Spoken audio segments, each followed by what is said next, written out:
Bienvenidos a la charla de El Reglamento de Higiene y Seguridad de la Empresa. Según datos de la Organización Internacional del Trabajo, que es una organización a nivel mundial, estima que casi 3 millones de personas mueren por accidentes y enfermedades relacionadas al trabajo en todo el mundo. En el Ecuador, el Instituto Ecuatoriano de Seguridad Social, a través del Seguro General de Riesgos del Trabajo, que es el seguro que cubre a los trabajadores en caso de accidentes laborales, estima en el año 2023 que existieron cerca de 21.000 reportes de accidentes laborales. Este Seguro General de Riesgos del Trabajo es quien cubre los accidentes laborales. Es por ello la importancia de que una persona se encuentre afiliada al Instituto Ecuatoriano de Seguridad Social. El Seguro General de Riesgos del Trabajo a través del IES indica que en el Ecuador las principales causas de accidentes laborales son estas cinco. La falta de capacitación y entrenamiento al personal, ¿no es cierto? Muchos trabajadores dicen no reciben la capacitación adecuada y es una de las principales causas de accidente. El incumplimiento de normas de seguridad. Algunas empresas mencionan no implementan o no hacen que se cumplan las normas de seguridad y se dan los accidentes. Condiciones inseguras en los lugares de trabajo. Estas condiciones que son las que rodean a los trabajadores, si son inseguras, aumentan la probabilidad de que exista accidentes laborales. Uso inadecuado de equipos de protección personal. Muchos trabajadores no los utilizan de manera correcta y esto deja desprotegidos ante posibles accidentes laborales, haciendo que una lesión sea, si es que se da, más grave de lo que pudo haber sido. Fatiga y estrés de los trabajadores, jornadas laborales extensas, indica ritmos de trabajo acelerados y la presión por cumplir metas generan la desatención de los trabajadores y la falta de concentración, aumentando el riesgo de accidentabilidad. Este año, junto con el médico ocupacional, se trabajará mucho en el tema de salud mental, no desde el punto de vista quizá de personas que tienen algún desequilibrio mental, sino más bien como el tema de prevención de la salud mental que todo trabajador debe tener al realizar sus actividades. Para esto nace el Reglamento de Higiene y Seguridad, que es un documento legal que aplica para tamaños de empresa de 10 o más trabajadores y que tiene una vigencia de 2 años, aprobado por el Ministerio del Trabajo en el Ecuador. Los objetivos que persigue este documento, Reglamento de Higiene y Seguridad, son, entre otros, dotar de condiciones seguras de trabajo, prevenir accidentes y enfermedades laborales, evitar que los trabajadores cometan acciones inseguras, cumplir con la legislación e implementar un sistema que prevenga los accidentes y enfermedades laborales. La política de seguridad y salud en el trabajo que ustedes pueden ver debe ser impresa y colocada a la vista de los trabajadores. Esta política es el compromiso y la intención que tiene la dirección, en este caso la gerencia general y el representante legal, para prevenir los accidentes y enfermedades laborales. Para ello, la empresa se compromete a mantener condiciones seguras de trabajo, a inducir, capacitar y entrenar a los trabajadores, a influir en los proveedores para que den cumplimiento a las normativas de seguridad y salud laboral, proveer los recursos necesarios y cumplir con la legislación vigente. El Reglamento de Higiene y Seguridad tiene 6 capítulos. El primer capítulo habla sobre las disposiciones reglamentarias que todos debemos conocer. En el capítulo 1 decíamos que las disposiciones reglamentarias incluyen las obligaciones del empleador, por ejemplo, proporcionar un ambiente seguro de trabajo, supervisar los trabajos, las obligaciones de los trabajadores, que es cumplir las normas establecidas por la empresa respecto a prevención de accidentes, derechos de los trabajadores, que es, por ejemplo, trabajar en un ambiente seguro y saludable, prohibiciones para la empresa, por ejemplo, obligar a trabajar a los trabajadores sin una previa capacitación o en lugares insalubres o inseguros, prohibiciones para los trabajadores, por ejemplo, ingresar a instalaciones a las que no está permitido su ingreso o manipular equipos para los cuales no fue entrenado. Responsabilidad de las personas que están a cargo de la seguridad y salud en el trabajo, específicamente el técnico de seguridad y salud en el trabajo, el médico ocupacional, los delegados. Responsabilidades de contratistas, aquí habla sobre el tema de que todo contratista proveedor debe contar con afiliación al IES, certificarse en trabajos de alto riesgo, usar equipos de protección personal, así como ropa de trabajo. Y finalmente, la responsabilidad compartida, entendiendo que si sucede un accidente laboral en el lugar de trabajo, todas las empresas que estén involucradas son responsables. Estos, este capítulo habla sobre estos temas para que lo puedan revisar. En su centro de trabajo debe haberse implementado un QR en donde usted al escanearlo descarga el documento. Entonces, este documento es el reglamento de higiene y seguridad y en esta charla se dan las pautas para que usted logre entender lo que indica ese documento que tiene alrededor de 35 o 40 páginas. Es importante que usted recuerde conceptos básicos como que el peligro es todo lo que puede causar daño, el riesgo, la probabilidad de que ese peligro se manifieste, el accidente laboral, que es una situación imprevista que causa daño o lesión, y la enfermedad laboral, que es la enfermedad que causa o es causada por la actividad laboral que se realiza. Finalmente, el tema de controles. No se olvide que la entrega de equipos de protección personal es la última instancia a la que una empresa o un personal capacitado debe recurrir. La ley y la técnica indica que se debe tratar de eliminar lo que es peligroso. Si no se puede eliminar, hay que sustituir por algo menos peligroso. Si no se puede hacer ninguna de las dos, hay que crear barreras para que eso que es peligroso no interactúe directamente con los trabajadores. Hay que colocar señalética, capacitar y finalmente entregar equipos de protección personal. Es la forma en la que nosotros como DK controlamos los peligros y riesgos laborales. No se olvide de estos conceptos. La empresa ha implementado una serie de requisitos para que todos conozcamos qué es lo que debemos cumplir respecto a alineamientos para prevenir accidentes en los trabajos que se realizan. Estos documentos incluyen el tema de uso de equipo de protección personal, ropa de trabajo y la serie de certificados y reuniones que se deben generar para realizar, por ejemplo, trabajos de alto riesgo, esto es, trabajos en altura que superen o sean mayores a 1,80 metros, trabajos en espacios confinados, por ejemplo, ingreso a cisternas, trabajos con energía eléctrica, específicamente de media o alta tensión, o los que incluyan corte o chispa. Aquí podemos ver la continuación del documento que establece los requisitos para trabajos, en este caso de obra civil, construcción, demolición, remodelaciones, para trabajos en caliente, suelda específicamente, para trabajos de izaje cuando utilicemos grúas o plumas, y finalmente la nota que indica que todos los trabajos de alto riesgo deben ser supervisados por una persona que sea de nuestra parte como de acá, pero también del proveedor. El proveedor debe colocar un supervisor que vigile las actividades. Todo lo que hemos visto en estas dos láminas que habla sobre los lineamientos básicos para los trabajos no los impone la empresa, sino son requerimientos que están descritos en la ley. Un poco hablando sobre el tema de las afiliaciones, es importante que usted conozca que cuando una persona se afilia al Instituto Ecuatoriano de Seguridad Social, le entregan este documento que usted puede ver ahí en dos ejemplos, que es el registro de aviso de entrada al IES. Este registro de aviso de entrada al IES puede ser incluso hecho unas horas antes de que la persona realice la actividad. Listo, en esta se ha colocado en recuadros azules el tema de guardar la confidencialidad de la información, pero podemos observar, hay dos ejemplos, de aquí es importante que usted tenga en cuenta que esto se llama un aviso de entrada. Este documento le puede entregar a usted el proveedor, ¿no es cierto? Y dura un mes desde que la persona ingresó a la empresa. Luego del mes, pues se va a generar o un mecanizado del IES o un certificado.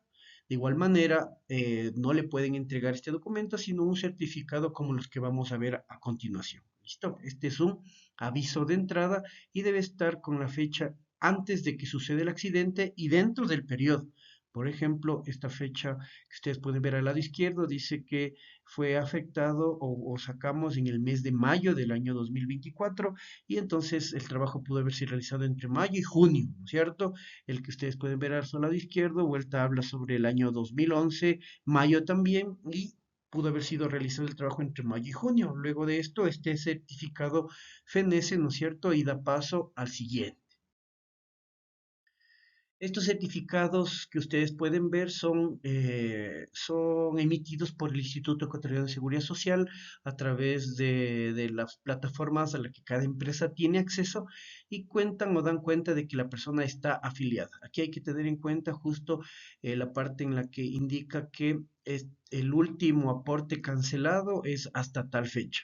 Recordando que el Instituto Ecuatoriano de Seguridad Social cobra a mes vencido, es decir, por ejemplo, el mes de enero del año 2025 se lo puede cancelar hasta el 15 de febrero del año 2025. Es importante tener en cuenta este tema. ¿Listo? Este es un certificado. En ese certificado, por ejemplo, en el lado izquierdo dice que fue registrado en el febrero del año 2025, si ustedes pueden ver, y dicen que la última aportación registrada no tiene aportes, ¿no es cierto? Y este certificado fue obtenido el 11 de febrero del año 2025. Este certificado es totalmente válido porque dice que fue obtenido en el mes de febrero del año 2025, entonces no tiene aportes, ¿no es cierto? Es como mi aviso de entrada, pero no me dan el aviso de entrada, sino me generan este certificado de afiliación. En el lado izquierdo tenemos otro en el que dice registro de la fecha, ha sido en septiembre del año 2024. Abajo en el pie de página ven, dice el 3 de septiembre fue obtenido este certificado. En las líneas que están en el segundo párrafo dice que el último aporte fue cancelado en julio del año 2024. Entonces, este certificado sí es válido, ¿recuerdan? Porque si fue obtenido el certificado el 3 de septiembre del 2024, quiere decir que el mes de agosto pueden pagar hasta el año, hasta el 15 de septiembre del 2024. Entonces, el último vigente que tiene la empresa es el mes de julio. Entonces, como me indica que el último aporte cancelado es en julio, entonces es totalmente válido. Si el certificado hubiera sido obtenido, no sé, el 18 de septiembre del año 2024 y veo que el aporte último cancelado es en julio, entonces ahí no funciona, ¿no es cierto? Porque como ya me pasé del 15, ya debe la empresa haberme generado el certificado que tenga el último aporte hasta el mes de agosto. Espero que se pueda entender esto, si no, totalmente a la orden para las consultas. Tenemos este que es el documento de mecanizado del IES o registro de planilla del IES. Este documento también puede ser entregado por los proveedores y da cuenta de que los trabajadores que están en el listado tienen una última aportación. Como pueden ver en el lado superior derecho, este aporte fue obtenido o este registro fue obtenido el 28 de enero del 2025 y dice que la fecha de pago está hasta el 15 de enero del 2000, del 15 de febrero del 2025, ¿no es cierto? Entonces, y la última fecha de pago, si ustedes pueden ver al lado izquierdo, dice fecha de pago, diciembre 2024, es decir, está totalmente vigente, ¿no es cierto? Porque finalmente yo tengo el tema de que fueron registrados o están con el pago periodo hasta diciembre del 2024. Está vigente este registro de afiliación. Además, la empresa cuenta con un documento que se llama descargo de responsabilidad, que se unen, que tiene dos páginas, en el que uno descargamos de responsabilidad y en la segunda hablamos sobre las obligaciones que tiene el contratista, el proveedor, para cumplir las normas de seguridad. Estos documentos los manejan totalmente los administradores y los interventores de seguridad y salud en el trabajo y debe ser firmado por todo proveedor que realice actividades, al menos en nuestras áreas comunales. Con esto llegamos al capítulo 2. El capítulo 2 habla sobre la gestión de prevención de riesgos del trabajo. En el capítulo 2 se habla sobre los organismos paritarios, en donde se indica que la empresa cuenta con un técnico de seguridad y salud en el trabajo que aplica básicamente para empresas que tienen más de 100 trabajadores, como es el caso de nuestra empresa, el médico ocupacional, que también aplica para empresas que tienen más de 100 trabajadores, el delegado de seguridad, que aplica solo para empresas o filiales que tienen más de 10 trabajadores, y monitores de seguridad que aplica para empresas que tienen entre 50 o 100 trabajadores únicamente. En la segunda parte dice gestión de riesgos laborales y usted debe entender que los riesgos a los que esté expuesto todo trabajador son los que ustedes pueden ver aquí: físicos, químicos, de seguridad, biológicos, psicosociales, ergonómicos. Son los riesgos laborales a los que se expone un trabajador. Trabajos de alto riesgo, aquí se indica que los trabajos de alto riesgo son los que se realizan en espacios confinados, los que manejan electricidad, los que son en altura, los que son de obra civil, trabajos en caliente. Señalización, ya vamos a revisar un poco más a fondo, pero aquí se habla sobre cuál es la señalética para prevenir, para prohibir, para obligar, para actuar en caso de emergencia y para evacuar. Prevención de amenazas naturales, entendiendo que existen dos tipos de amenazas naturales, que son que son dos tipos de amenazas, en este caso, que son las naturales y las antrópicas, ¿no es cierto? Para esto, la empresa debe establecer un plan de emergencia, establecer brigadas, y ya lo vamos a revisar un poco más a fondo. Documentos técnicos también que debe tener la empresa, que son los mapas de recursos, riesgos y evacuación. Y finalmente, la gestión de salud en el trabajo, que habla sobre el chequeo médico, tanto de ingreso, periódico y de salida, el tema de contar con personas que conozcan de primeros auxilios y que generemos una estadística para atención de grupos de atención prioritaria, como personas en estado de embarazo, adultos mayores o personas extranjeras. Respecto a los riesgos en el puesto de trabajo, es importantísimo, al igual que la política de seguridad y salud en el trabajo, pueden indicarnos a nosotros que les refiramos si es que nos hablaron alguna vez de la política de seguridad y salud del trabajo y de los riesgos en mi puesto de trabajo. Habíamos indicado que todo trabajador está expuesto a una serie de riesgos, como los físicos, químicos, de seguridad, ergonómicos, biológicos, psicosociales. Ya en la realidad en la empresa, esta lámina que ustedes pueden ver a continuación debe ser impresa y colocada igual a la vista de los trabajadores. En esta se determina los riesgos o peligros a los que yo estoy expuesto. Por ejemplo, usted dice, a ver, yo soy una persona de la recepción, yo soy administrativo. Usted va a la lámina, ve puesto de trabajo administrativo, al lado derecho dice riesgos a los que estoy expuesta o expuesto y prevención: qué es lo que debo hacer o que debo solicitar o a qué hace la empresa para prevenir los accidentes. Igual, usted es un operativo, una persona de mantenimiento o de seguridad, y dice, a ver, yo soy operativo. Ah, operativo, entonces mis riesgos son estos, y la prevención que hace la empresa son los siguientes. Además, los equipos de protección personal que yo debo utilizar son estos. Entonces, no es complicado la interpretación de esta matriz de riesgos laborales en el puesto de trabajo, se conoce, y usted como trabajador debe referir o indicar que sí conoce, o al menos que ahí está. ¿Cuál es la oportunidad? Que todo lo que indicamos que es de prevención, usted debe cumplirla o verificar que se cumple. ¿Listo? Al igual que los equipos de protección personal.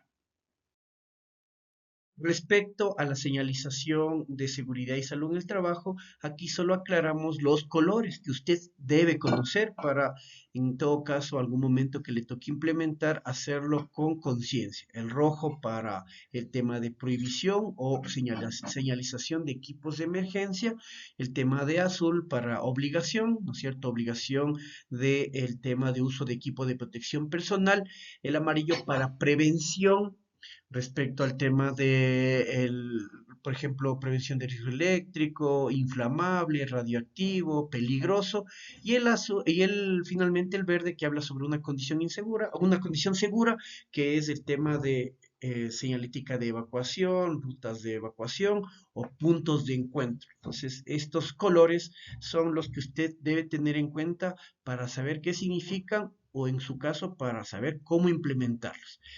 Como ejemplo, generalmente en nuestros centros de trabajo, en la mayoría, en las escaleras eléctricas, a los costados ya está colocado la señalética de la prevención con el color amarillo. Cuando usted sube a nuestras terrazas, está colocado ya rótulos de color azul que indican la prevención, y en algunos sitios está, por ejemplo, en el área de generadores, está el tema de prevención, ¿cierto? De ruido o riesgo eléctrico. Entonces hay que asociar los colores nada más. Respec- Respecto al tema de actuación en situaciones de emergencia, indicar que las situaciones de emergencia son dos, puede ser naturales y antrópicas, y que la empresa cuenta con brigadas de emergencia. Recuerde usted que está siguiendo esta charla que usted pertenece a una brigada de emergencia, entonces debe conocer todo el tiempo qué hacer en un caso de derrame de combustible, fuga de GLP, sismo, incendio, evacuación. Usted debe conocer, no únicamente cuando hacemos los simulacros de evacuación. Para su tranquilidad, existen personas que están delegadas para controlar los equipos para que estén vigentes, extintores, gabinetes, botiquines, estaciones de emergencia, sillas de ruedas, entre otros. Pero usted debe conocer cuál es su papel ante una situación de emergencia. Ojo con esto. El reglamento también nos indica en su capítulo 3 que la empresa a lo largo del año debe hablar a los trabajadores sobre el tema del programa de prevención del uso y consumo de drogas, y así como el programa de prevención de riesgo psicosocial. Estos programas de prevención, tanto el de drogas como el de psicosocial, incluyen un diagnóstico. Es por eso que usted ha de haber visto que cada año se hace un diagnóstico que es anónimo respecto al tema de uso y consumo de drogas y la prevención de riesgo psicosocial. Hay un canal para denuncias, tanto interna como externa, que cuando se da la capacitación se les indica. Cualquier novedad, también por favor preguntar si es que necesita mayor información respecto de estos temas. El capítulo 4 del reglamento habla sobre la investigación de accidentes y enfermedades laborales. Este capítulo 4 de investigación de accidentes y de enfermedades laborales indica básicamente que se debe tener un registro de los accidentes laborales y que la notificación a riesgos del trabajo del IES, recuerdan que vimos, es máximo 10 días laborables después de que sucede el accidente o se diagnostica una enfermedad laboral. Se hace una investigación y, de ser el caso, se indemniza a los trabajadores en caso de daños, ¿cierto? O lesiones. El capítulo 5 habla sobre el tema de la información, capacitación y entrenamiento que deben tener las personas. Es por eso que la empresa da paso, por ejemplo, a estas charlas. Este capítulo 5 indica que todo trabajador debe recibir una inducción de seguridad y salud en el trabajo. En nuestros centros de trabajo esto lo hace el interventor de seguridad y salud en el trabajo. Además, se debe recibir capacitación como esta que usted está recibiendo, entrenamiento, esto habla sobre más mantenimiento, seguridad, mercadeo, debe recibir entrenamiento a las personas que ingresan a esos puestos de trabajo. Ejemplo, una persona de mercadeo se le cae una caja en el pie y es una lesión grave. Entonces, cuando el riesgo del trabajo del IES me indica, por favor, refiérame el procedimiento y el registro de entrenamiento de la persona para hacer esa actividad. Si yo no tengo ni nunca le dije a la persona, pues ahí está la causa del accidente. Además, por favor, registre toda capacitación o inducción. Recuerde usted que ante un accidente no sirve el yo sí le dije, él sí sabía. Y finalmente, toda la información de prevención de accidentes debe ser dado a conocer a los trabajadores. En este caso, la empresa tiene varios canales, ¿no es cierto? Tiene el de Canet, tenemos las carteleras para poder comunicar el tema de prevención de accidentes laborales o lo que la empresa está haciendo para reducir los mismos. Finalmente, el capítulo 6 habla sobre las los incumplimientos y las sanciones. Entonces aquí hay, como cualquier buen reglamento, el tema de sanciones a nivel de llamados de atención, llamadas de atención escritos, descuentos hasta del 10% del sueldo o finalmente la tramitación del visto bueno, ¿no es cierto? Entonces, si yo le digo, por favor, verá que para ingresar a las terrazas usted debe cumplir con llevar el casco de seguridad y los zapatos de seguridad al menos. Pero si usted no cumple, yo le llamo la atención, le digo, por favor, recuerde que la seguridad es primordial, los accidentes pueden darse en cualquier momento y usted debe utilizar los zapatos y cascos de seguridad o los implementos que indique, en este caso, la empresa. La segunda vez veo que no cumple, entonces hablo con talento humano para que se genere un llamado de atención escrito en el que se indica que para nosotros es valioso el tema del cumplimiento de las normas porque nos ayuda a prevenir. A pesar de esto, vemos que la persona reincide, entonces ahí ya se habla sobre el tema de descuentos o quizá el tema de una tramitación de visto bueno en casos de negligencia comprobada, ¿no es cierto? Entonces, con esta lámina llegamos al final de nuestro reglamento de higiene y seguridad y ahora usted tiene el conocimiento, por favor, aplíquelo. Muchas gracias por su atención.